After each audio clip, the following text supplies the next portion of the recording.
बच्चों, आइए एक प्यारा सा सवाल बनाते हैं।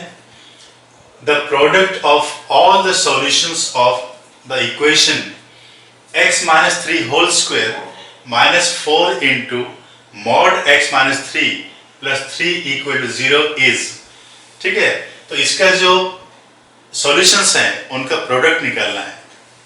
तो बच्चों देखिए, सबसे पहले देखिए x इक्वल टू 0, इसका एक सॉल्यूशन है। कैसे देखिए, 0 माइनस 3 का स्क्वायर 9 हो गया बच्चों, माइनस 4 इंटू 0 माइनस 3 का मॉड 3 हो गया प्लस 3।